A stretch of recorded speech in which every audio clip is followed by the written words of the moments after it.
예, 안녕하세요. 반갑습니다. 회복을 돕는 남자 바르실레입니다. 예, 오늘 같이 이야기 나눌 이야기는 폭언 폭력의 습관을 가지고 계신 분, 폭언 폭력의 습관을 가지고 계신 분들을 위한 영상입니다.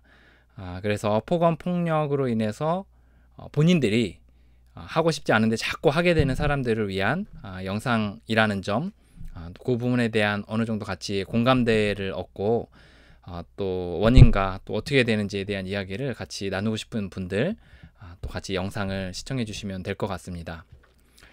우리는 종종 우리의 부모님이나 아니면 TV나 아니면 뉴스 같은 데서 이런 거를 볼 때가 있어요. 어떤 걸 볼 때가 있냐면 이제 뭐 몽둥이로 아니면 이렇게 뭐로 물건을 가지고 사람을 때렸다. 아니면 뭐 부모가 자녀를 때렸다. 뭐 이런 것들, 또 길 가는 사람을 뭐 이렇게 때렸다. 뭐 싸우다 이렇게 심하게 했다. 이런 것들을 이제 뉴스를 통해 볼 때가 있거든요.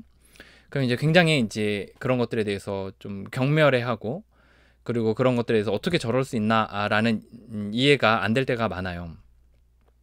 또 그 저희 부모에게도 종종 저희들이 이제 뭐 그런 이해되지 않는 그런 매를 맞은 적이 있죠. 그러니까 매라기보다는 이제 폭행 이런 것들을 당할 때가 있는 거죠. 또 폭언 같은 것도 우리가 당할 때가 있다는 거예요. 우리가 그런 것들 당하면서 나는 절대 저러지 말아야지 이렇게 생각을 하거든요. 그리고 그런 부모를 굉장히 경멸하고 그리고 이해하지 못해하고 이렇게 저희들이 됩니다. 근데 이제 시간이 지나서 우리도 부모가 되고 또는 사회생활을 하고 이렇게 하다 보면서 이제 슬금슬금 이제 화가 치밀어 오를 때가 있잖아요. 우리가 뭐 부모로서 아니면 부부 관계끼리에 아니면 동료하고 직장생활 하면서 종종 화가 날 때가 있어요. 누구나 화가 나죠.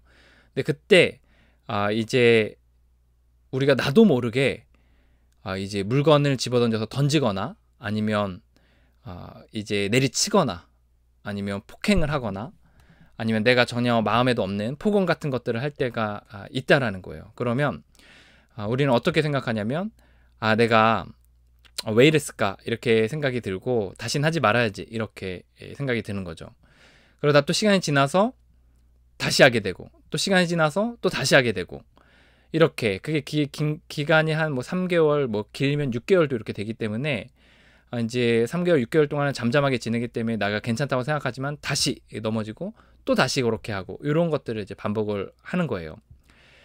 그렇게 되면 이제 굉장한 죄책감과 수치심, 그리고 심지어 우울감이 몰려오기도 합니다. 그리고 자기에 대한 자책이 많이 몰려오고요. 그리고 다짐을 하죠. 내가 절대 하지 말아야지. 다시는 내가 폭언을 하지 말아야지. 절대로 폭행을 하지 말아야지. 이렇게 생각을 해요. 근데 어느 순간에 이제 한 3개월 또 6개월 이렇게 지나면 어느 순간에 나도 모르게 또 때리고 부수고 또 절대 하지 말아야 될 폭언 같은 것들을 쏟아부어서 치명적인 상처를 입히고, 또 본인도 그것으로 인해서 충격을 받고, 이런 자신으로 인해 충격을 받고 또 자책하게 되는 경우를 맞습니다. 그럼 또 다시 우울해지고 또 어려워지는 거죠. 이제 요런 경험들을 여러 번 했는데요. 이제 제가 결혼하고 나서 초창기에는 이제 아내에게 이런 일들이 많이 있었어요. 제가 이제 워낙 소심하고 그렇게 이렇게 밖에서 말들을 잘 안 하고 이런 스타일이었기 때문에 밖에서는 잘 그런 일이 많이 없었는데 이제 집 안에서 특히 그런 거죠. 특히 이제 아내에게 처음에 평소에는 굉장히 자상하고 잘 들어주고 또 자기 감정도 표현하는 정말 좋은 어떻게 보면 남편감이죠. 그래서 이제 뭐 경제적인 능력, 저는 학창 시절에 학생 때 결혼했기 때문에 경제적인 능력이 많은 건 아니었지만 뭐 집안 배경이 이렇게 나쁜 것도 아니었고, 아버지의 경제 상황이나 이런 게 나쁜 것도 아니었고, 그리고 이제 시어머니도 되게 아내한테 잘 대해줬고, 그리고 저 역시 굉장히 이렇게 따뜻하게 대해주는 편이었거든요. 근데 한 6개월쯤 이렇게 지내다 보면 이게 깔딱깔딱 이렇게 올라오는 거죠. 그러다가 확 이렇게 화를 내는 거예요. 그러면 이제 화를 내고 나면 아내도 가만히 있지 않으니까 같이 싸우는 거죠. 그리고 나면 이제 후회를 해요. 그래서 이제 말 같은 것들, 예를 들어 내가 하지 말아야 될 말들을 하는 거죠. 뭐 이렇게 마음을 상하게 하니까, 듣는 분들이 마음을 상하게 하니까 제가 직접적인 언어 표현은 하지 않지만 마음을 상하게 하는 말들을 하는 거죠. 그리고 이제 행동으로 이게 나오기 시작하더라고요. 처음에 한 1, 2년 차 되니까 예를 들어 냉장고를 그러니까 직접 때리진 않아요. 근데 냉장고를 이렇게 발로 빵 차고 위협을 가하고 이제 나간다던가 뻥 하고 나간다던가 문을 쾅 닫고 나간다던가 아니면 이제 또 그리고 나서 하지 말아야지 이렇게 하다가 또 시간이 지나서 한 1년 지나서 또 밥상을 확 엎는다던가 그리고 하지 말아야지 또 하는데 나중 돼서는 뭐 책 같은 거를 꽉 내리친다던가 책가방을 집어던진다던가 이런 일들이 이렇게 막 매주 매달 이런 건 아닌데 한 3개월 6개월 1년에 한 번씩 이렇게 빵빵 터지는 거예요. 그런데 사람들이 우리가 기억이라는 거를 이렇게 할 때 어떤 걸 기억하냐면 사실 이렇게 굉장히 따뜻해가지고 마음에 깊이 남거나 아니면 굉장히 충격적일 정도로 좋지 않아서 거기에서 마음에 남는 경우들 두 가지 경우가 있는 것 같거든요. 그래서 이 좋은 것들도 있지만 충격적인 것들이 이제 기억에 남아서 이제 아내 같은 경우는 굉장히 그것 때문에 많이 힘이 들어 했어요. 그러면 이제 저는 거기에 대해서 문제가 없었냐? 전혀 그렇게 해놓고서 전혀 아무렇지도 않았냐? 그게 아니라 저도 굉장히 자책을 했어요. 워낙 좋은 가정을 꾸리고 싶었기 때문에 후회를 했고 자책했고 그리고 하지 말아야지 결단을 했는데 또 지나면 또 하고 또 지나면 또 하고 이렇게 되는 거예요. 그래서 한 1년에 한 번씩 그렇게 하다가 나중 돼서는 뭐 한 2년에 한 번씩 뭐 이렇게 계속 하는데 그게 한 번 하면 뻥뻥 크게 하는 거죠. 그래서 이제 그 아내가 나중 되니까 이제 눈치를 보더라고요. 이렇게 제가 약간 말이 없어지거나 부글부글 끓는다는 표정이 보이면 좀 이렇게 눈치를 보고 이렇게 싸우다가도 좀 이렇게 조용히 하고 이렇게 하는데 뭐 사람 비위를 잘 맞출 수 있나요? 아내가 이제 제 감정을 잘 캐치하지 못할 때도 있고 또 제 지금 생각에서는 아내가 그럴 의무도 없거든요. 그래서 사실 아내는 마음껏 살아가야 될 자유가 있는 건데 저 때문에 눈치를 보는 거죠. 그래서 이제 또 화를 내고 그래서 아내가 어떤 버릇이 생겼냐면 제가 말을 하지 않으면 이렇게 조용히 있으면 불안해하는 그런 참지 말고 얘기해 뭐 그냥 속 얘기를 해 막 이런 식으로 해서 좀 불안해하는 게 생겼어요. 그런 모습들이 사실 제가 막 TV나 뉴스 같은 데서 이렇게 보면 드라마나 이런 데서 보면 좀 혐오하는 왜 저렇게 사나 이렇게 생각했던 사람의 모습의 일부가 저의 모습이더라고요. 조용하다가 뻥 터트리고 이런 게 있었는데 이제 과거에는 그렇게까지 제가 여기에 대해서 막 그래 하지 말아야지 하면 또 한 1년 가니까 또 그렇게까지 문제의식을 갖지 않았거든요. 근데 이제 제가 한 결혼하고 나서 이제 아이가 자라면서 큰애가 이제 고등학교로 이제 가게 됐는데 이제 이러면서 이제 조금씩 문제의식이 생기기 시작되는 거예요. 왜냐하면 아이가 이제 사춘기를 보내면서 화를 나게 할 때가 있잖아요. 사춘기 아이랑 지내보신 분들은 다 아실 거예요. 정말 머리 끝까지 이제 화가 날 때가 있거든요. 그래서 이제 저도 화가 날 때가 있었는데 그때 이제 처음에는 이제 징계로 이제 뭐 매를 들거나 이런 식으로 했거든요. 근데 나중 되니까 갑자기 소리를 지르는 1년에 한 번씩은 소리를 지르게 되더라고요. 그래서 뭐 네가 왕이야 막 이렇게 뭐 내가 너 비위를 맞춰야 돼 막 이런 식으로 해서 소리를 막 지르고 막 따지고 막 이렇게 되더라고요. 그래서 이제 그런 게 한 1년에 한 번씩 하는데 그게 하고 나서 제가 기분이 좋냐? 절대 그러지 않아요. 막 후회하고 자책하고 하지 말아야지 다짐하고 막 이렇게 되거든요. 그러다 1년에 한 번씩 그런 일들이 생기다가 이제 한 번은 이런 일이 있었어요.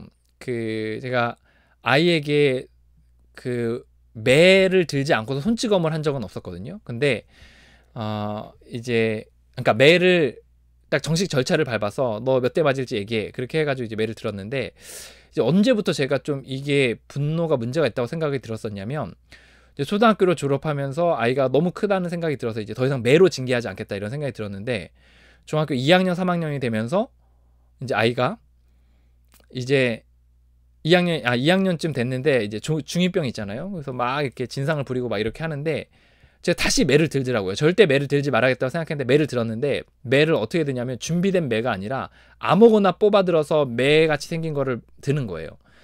그래서 한 번은 뽑아들었는데 너무 큰 매를 뽑아들어가지고 아이가 좀 다른 매로 했으면 좋겠다 이런 얘기를 해서 이제 다른 매로 들었던 적도 있었거든요. 근데 이때 제가 이제 좀 약간 뭔가 직감적으로 이상하다는 생각이 들었어요. 매로 들지 않겠다고 했는데 다시 매를 든 걸 보면서 아, 이거는 좀 내 의지를 좀 벗어나고 있다. 내가 지금 화를 조절하지 못하고 있다라는 생각을 직감적으로 좀 했거든요. 그 다음에 이제 나타났던 것 중에 하나가 뭐냐면, 그래서 이제 아주 위기의식을 제가 느꼈던 게, 이제 아이를 제가 손찌검을 한 적은 없어요. 그러니까 손으로 애를 때리거나 이런 적은 없거든요. 근데 이제 다 큰 애를, 중학교 이제 애를 뒤통수를 이렇게 때렸던 적이 있었어요. 근데 그거를 때리고 막 그 휴지 같은 거로 이제 막 뭘 막 이렇게 때리고 얼굴 때리고 이렇게 했던 적이 있었거든요. 그때 제가 굉장히 충격을 받았어요. 제 스스로에게. 그러니까 하고 나서 제가 언제 얘를 때렸는지도 기억이 안 나고, 그리고 그 애도 갑자기 이렇게 아빠가 화를 내니까, 물론 언쟁이 있었죠. 그 전에 언쟁이 있었는데, 또 아이가 분명히 잘못한 부분도 있고 예의가 없이 한 것도 있는데, 사실 저는 때리지 않겠다고 생각을 했는데 나도 모르게 이렇게 손찌검을 한 거죠. 아이의 뒤통수를 때리고 막 휴지로 막 얼굴을 때리고 막 이렇게 한 거죠. 그래서 이제 그걸 보면서 제가 굉장히 쇼크를 받은 거예요. 그래서 이때 문제의식을 가지고, 이게 그냥 단순한 문제가 아니라, 참고 지나갈 문제가 아니라, 이게 내가 그동안에 사람들과 나누었고 또 다른 부분에서 적용을 하였던 어떤 중독적인 패턴과 굉장히 비슷하다, 이런 생각을 하게 됐거든요. 그래서 그런 부분에 있어서 이제 생각이 됐고, 제가 그런 시야로 또 주변을 보니까 저와 비슷한 경험들을 갖는 사람들이 많이 있더라고요. 그래서 이 분노의 문제, 특히 이 폭력 또 폭언의 문제로 인해서 에 있어서도 이게 중독처럼 똑같은 패턴을 갖는다는 거를 좀 이해하게 됐어요. 그러니까 말로는 많이 들었고 했는데, 이제 뭐 분노 문제까지는 뭐 제가 그럴 수 있다고 생각을 했는데, 이제 폭력 폭언도 여기에 해당이 되는구나, 이런 생각을 하게 됐거든요. 그래서 일단 이게 중독과 똑같은 패턴이라고 생각했던 것 중에 하나가, 언제 어떻게 시작했는지 모르는데 시작하는 경우들이 있더라고요. 화를 내지 말아야겠다고 생각했는데 어느 순간에 화를 내 있고, 내가 때리지 말아야겠다고 생각했는데 어느 순간에 때려 있고, 이런 경우들이 있어서 이게 그 알코올 중독자들이 언제 술을 먹어야 될지 모르겠다 생각하면서도 어느 순간에 먹고 있고 합류하고 막 이런 것들을 보면서, 이게 중독과 비슷하다, 이 생각을 했고, 또 하나는 하지 말아야지 하는데도 하는 거예요. 내가 절대 지금 제가 죽는 날까지 아이에게 절대로 손찌검 하지 않겠다, 이렇게 매를 들어서라도 하지 않겠다, 말로 잘 훈계하고 사랑으로 가르치겠다, 이렇게 지금 다짐을 하고 있는데, 이제 과거에도 그랬거든요. 근데 그게 하지 말아야겠다 생각하는데 하는 거예요. 그래서 이것으로 인해서 제가 폭력과 폭언도 중독이 될 수 있구나, 이거가 똑같구나 라는 생각을 했어요. 또 하나, 세 번째 결정적인 것 중에 하나 뭐냐면, 사실 뭐 저는 이제 성중독의 문제도 있는데, 뭐 포르노나 예를 들어 마스터베이션 문제를 하면 굉장한 수치와 우울감들이 있어요. 이게 중독이 아닌 사람들은 몰라요. 중독자인 사람들은 이게 굉장히 우울감이 있고 죽고 싶고 막 이러거든요. 그리고 제가 뭐 게임 중독 같은 것도 있고, 뭐 예를 들어 뭐 음식 같은 것도 있는데, 이게 다 공통점이 있어요. 끝나고 나면 후회하고 좀 우울해지고 그 몸에 무기력 같은 것도 오는 그런 숙취 같은 것들이 있거든요. 그래서 거기서 오는 굉장한 좀 괴로움들이 있어요. 근데 이 분노가, 이 폭력 폭언이 똑같더라고요. 하고 나서 자책하고 우울해하고 굉장히 스스로에 대한 괴로움들이 몰려오는데 견디기가 힘들더라고요. 너무 힘들었고, 정말 그 우울감이 짧게는 한 2, 3일, 길게는 막 일주일씩 가는 거예요. 굉장히 힘든 것들을 경험을 했어요. 이런 것들이 이 폭력 폭언이 중독과 똑같고 중독이 될 수 있다, 이 얘기를 하고 싶은 거죠. 이 영상은 폭력과 폭언으로 인해서 남들에게 해를 끼치는데 본인이 하고 싶지 않은데 자꾸 하게 되는 사람들, 너무 이것으로 인해 괴로운 사람들에게 이야기하는 겁니다. 이 폭력과 폭언, 여러분들 하고 싶지 않은데 자꾸 하게 되는 거잖아요.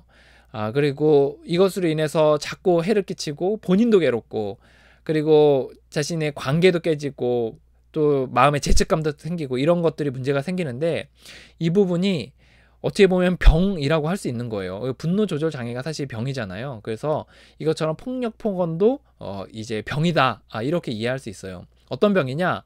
하지 말아야 되는 줄 알면서도 하는 병, 나도 모르게 하는 병, 요런 병이라는 거예요. 그래서 만약에 여러분들이 폭력과 폭언으로 인해서 이제 굉장히 자책감을 가지고 굉장히 이것으로 인해서 정말 끊어보고 싶은 마음들이 있는 분들은 늘 제가 하는 얘기지만 이게 중독과 똑같은 원리로 이제 대해야 된다는 거예요. 분노라는 거, 폭력과 폭언이라는 것을 이렇게 술에 보면 첫 잔처럼 이렇게 여기고 술처럼 여기고 이것에 대해서 우리가 그 중독을 대하는 거와 똑같은 대하는 거로 여러분들 여길 필요가 있다라는 겁니다. 중독에 대해서는 사실 그 전에 이론 부분에서 많이 얘기해서 그 부분에서 중독에 대한 원리들은 참조하시면 좋을 것 같고요. 이 시간에 포커스로 얘기하고 싶은 건 폭력과 폭언도 중독과 똑같더라. 이거를 중독으로 여기고 이것을 대할 필요가 있더라 라는 얘기를 하고 싶습니다. 어떻게에 대한 얘기들 이제 아마도 이제 궁금해 하실 건데요. 이제 어제도 제가 한 외국인 멤버하고 방콕 쪽에 있는 외국인 멤버하고 같이 좀 물어봤어요. 그래서 당신 생각 어떠냐 그랬더니 뭐 저도 영어가 짧아서 잘 못 알아들었는데 스페이스를 두라. 시간적 공간적 어떤 그 시간적 공간적 여유들을 둬라 이런 얘기를 하더라고요. 그래서 뭐 예를 들어 이런 거죠. 화가 난다 싶으면 잠깐 심호흡하고 또 약간 떨어져 있고 우리 이 분노가 화산처럼 뻥 하고 터지기 때문에 그렇게 떨어지는 시간을 통해서 잠잠해지는 시간들이 필요하다 이런 얘기들 하거든요. 근데 제가 얘기하고 싶은 건 사실 요거는 근본적인 답은 아닌 것 같아요. 그게 좀 그 여유를 갖게 할 수 있고 어느 정도의 좀 약간의 도움은 될 수 있겠지만 사실 나도 모르게 화를 내는 경우가 많고 나도 모르게 폭력을 쓰잖아요. 그래서 이제 큰딸하고도 좀 얘기를 나눴는데 큰딸도 얘기하더라고요. 그러니까 제가 얘기한 건 나도 모르게 자도 화를 내서 너를 이렇게 했는데 미안하다. 그래 나도 모르게 잘 이게 조절이 안 돼서 이런 부분에서 좀 나도 회복의 과정들이 필요하다 이렇게 얘기를 했고 이제 큰딸도 이제 이게 자기가 딱 꼭지가 돌면 이렇게 치고 나오는 게 있거든요. 막 빡빡빡빡 달려드는 게 있거든요. 막 맞은 거 알면서도 막 그렇게 하는 게 있는데 자기도 잘 조절이 안 된다.